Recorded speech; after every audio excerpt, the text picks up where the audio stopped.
So when I give this code command here and then press enter, and if it gives you this kind of message which says ZSH command not found code, right? This is normal when you install Visual Studio Code for the first time.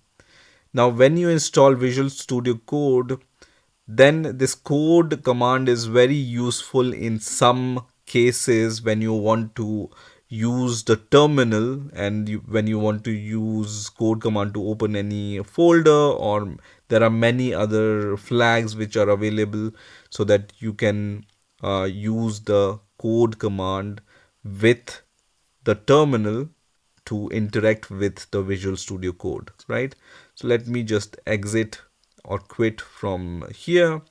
And if this code command is not working on the terminal, we can just close this terminal for now and then quit from the terminal, right click and quit. And let's open the Visual Studio Code once again. And once Visual Studio Code opens, you just need to press Command Shift P keys on your keyboard, right? So press Command Shift P, which is going to open this kind of interface. And then here you just need to search for shell command option. So just type shell command here and you will see two options. One is uninstall code command from path, other is install code command in path. So we are going to use these commands one by one.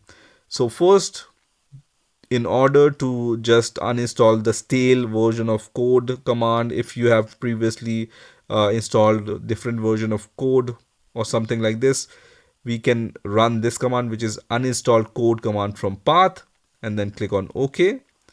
And once that's done, we are going to once again press Command Shift P and then search for shell command option. And then this time, once you have ran this command uninstall, then this time we are going to run the install code command in path. So just select this second option, and then it's going to give you this warning which says code will now prompt with this.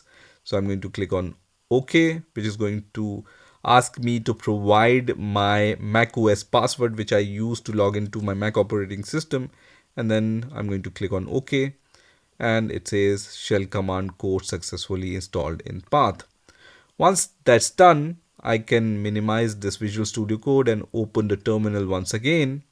And this time when I give this code command, it's going to open Visual Studio Code for me, right? This is one of the utility. Let's say I want to open some folder using Visual Studio Code and I want to use the terminal. So I have some code related stuff in my documents folder. So I'm going to cd into my documents folder. So just write cd documents and then press enter, and then give this ls command to list all the folders inside your documents folder. I have all these folders here. I want to go inside the samples folder. So I'm going to cd into the samples folders. Just write cd samples. This is the sample folder, right? So I want to cd inside the samples folder. And then from here, when I run the code space dot command, it's going to open the sample folder in Visual Studio Code, right? So you can see it has opened the sample folder in Visual Studio Code.